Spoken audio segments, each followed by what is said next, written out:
our business finds itself in a period where new business models are being introduced, which increases the challenges, increases the competition, just as new models have in the past. And so really, consumers are going to decide which models succeed and thrive and which models fail, and that's really the heart of our antitrust compliance program.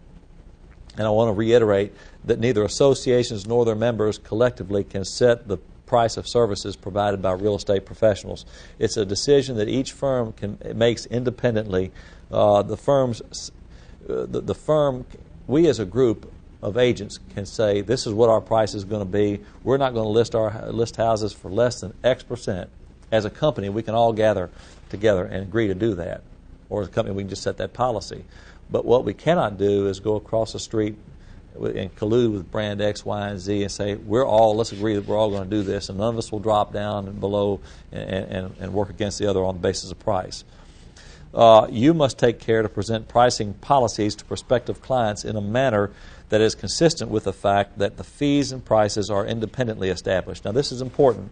How you respond to questions is important. If you suggest that all competitors in the market follow the same pricing practices, or it's a policy of the board or association that discourages or prohibits price competition, how you answer the question is going to determine whether you're going to get into trouble or whether you're going to stay on the clean side. So you have material there before you. I'm going to ask you to turn back to it again. Never say things that could be understood to suggest a conspiracy or falsely disparage a competitor.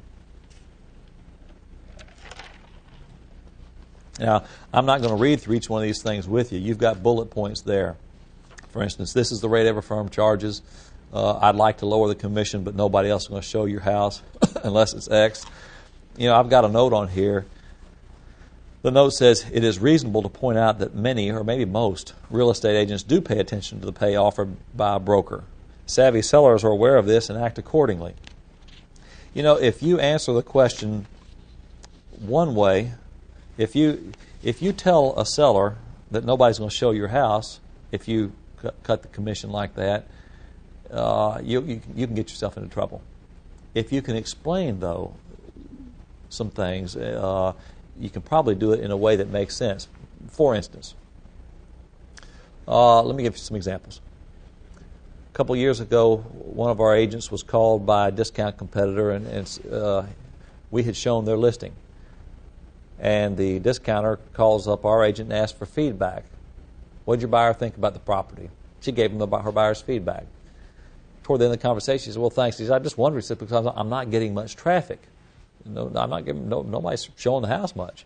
And our agent volunteered to say, well, I'll give you one idea. People kind of like showing what we consider a full fee commission a whole lot better than they like selling what we consider to be a discount commission. This guy does not like that feedback, goes back and tells his broker, who has his lawyer, send us a nastygram saying that we were being anti-competitive. Well, we'd shown the house. We weren't anti-competitive. We had just given him honest feedback. And we asked a lawyer to respond for us, and he said, you've got the right to work for whatever business price you want to work for, and you're not forced to work for whatever the lowest price by your lowest quality competitor wants to offer. He said, it's like this, Jim. I will do work for you at $150 an hour. However, if Regions Bank calls me up and wants me to do some work for them at $300 an hour, you're going on the bottom of my stack. And I understood that. I'd have gone on the bottom of his stack too. For that kind of terms. He said it's the same way with your real estate agents. They don't have to work just because somebody is offering that price. There's nothing that says they have to do that level of work. And so you've got to explain to a seller why a lower commission will typically mean lower traffic. I used to explain to people that let's say if there's 20 houses, a lot of our neighborhoods, the houses are very similar, particularly those built in the last 20 or so years. There are great similarities between the housing models, and so if they don't like this house, there's another one maybe like it nearby. It's only in the older properties when you get to be a little bit more unique. I would tell the seller that if there's 20 houses that might meet a buyer's criteria, and let's say 12 of them were listed at 7%, and let's say 6 of them listed at 6%, and the last 1 or 2 are at 4 or 5, Mr. Seller, what do you think would be? Somebody's got to be the first and the last house shown. Which one? And just assuming they're all similar houses, which one do you think will be the last house or houses shown? And it's, unless somebody's clearly not paying attention, it's probably, if the only differentiating thing is the commission paid, then the agents would probably prefer to work for $300 rather than $150, as my lawyer friend did. So you've got to explain that to them. A real life example. As bad as the market was in 81, I got several examples from back then that we'll use on some of these things. In the summer of 81, a guy calls me up he has a house for sale in, I believe it's Southern Pines, south of Alabaster. In 1981, that was so far out that the only time you went to Southern Pines, maybe when you were on your way to Panama City for spring break. It was way out there. And I go to this guy's house, and he's got a $99,000 house in a $69,900 neighborhood. I'd ask you, is he overpriced? If you're thinking like the live class does, they always say yes. No, he was not overpriced. He was way overbuilt for that market. He had a house that belonged in, say, maybe Quail Run or someplace a lot closer in that was also a new subdivision at the time. Nicer house than his competitors. And he said, here's what we're going to do. I am going to list this house with you for 10% commission. Now, rates were well into the teens. We're in MasterCard range. Times are not good. I like that idea. I wish I'd thought of it myself. He said, well, you're going to list the house at 10%. You're going to pay 5% commission out, and we're going to do that because I know that agents are going to have to drive out of their way with a $99,000, with a client in the 90s to see this house, because otherwise they won't get here any other way. And it turned out that he was right. It didn't take that long to sell. We sold it for $94,000 or $95,000, and when a lot of other houses were sitting on the market. So I would ask you, if you can explain to a seller why that works, why the higher commission generates better traffic, greater interest by real estate agents, the corollary is what? You can figure that out. And so you've got to be able to explain that to people, and they've got to understand why that is in their best interest. I could probably elaborate on that, but I hope I'm getting the point across. You've got other language here that some of which I think may be a little bit soft, a little bit fuzzy, a little bit squishy, but it's certainly non-offensive. And if you want to use this language, you may do that. You've got to use language that you're comfortable with. You can't say what I say. You may be able to use my examples until you come up with some of your own, but you have to adapt this stuff. You have to adapt your approach to your own style. You've got another note here. Experience has proven that it's in the seller's best interest to offer a higher fee, and that lower paying listings, like overpriced listings, take longer to sell and sell for less. I just gave an example like that. And you might also explain sales tip again, not risk management. You might also explain to a seller that the best way to get top price is not to try to kill it, not to try to get top price. Let's say if everybody is asking 100%, whatever.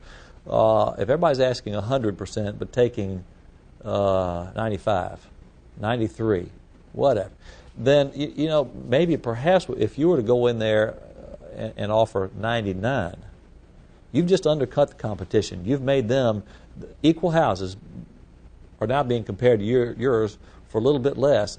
That creates some interest, some tension. People get to worrying about, will I lose this house? Will I have to compete? You're competing against higher priced houses. You create an incentive for buyers to act quickly. What often happened, I found after business got good again, rates came down out of the teens, we started selling a lot of houses, and my goal was to sell a house a week, and I usually got close enough to it. I found that if I would price it at 98 or 99, I'd get better than 95. I had a better chance of getting 98 or 99, maybe even going above the asking price, simply because when you have two people going for the same house, you got a better chance of getting full price or above. So you've got other language in here I'd tell you to look over, and maybe talk with some cohorts in your office about some of their ideas. Hopefully they'll be good ones. Last on this antitrust section, which has been long, but it's an important topic, I point to Article 15 of the Realtor Code of Ethics. You not only have, this is not only addressed in law, but it's also addressed in the Code of Ethics. Article 15 of the Code states, realtors shall not knowingly or recklessly make false or misleading statements about competitors, their businesses, or their business practices. It's kind of like, we've gotten away from this. I think we've gotten away from this as an industry where we were much more serious. We didn't comment on the other person's transaction or the other person's practices. A lot of times now we have agents commenting on somebody else's transaction. That's a violation. They should say, I can't comment on that. It's kind of like Mom used to teach. If you can't say something nice, don't say anything at all. So that's the code. The code article is not intended to limit or inhibit free speech, but again, as it says here, just by focusing on the positive and presenting it honestly, your risks are minimized. Your risks of antitrust behavior are minimized. I guess I'll wrap this up by saying that there's nothing wrong with being there's nothing wrong with being the second agent. If they want to try the discount route, stand firm.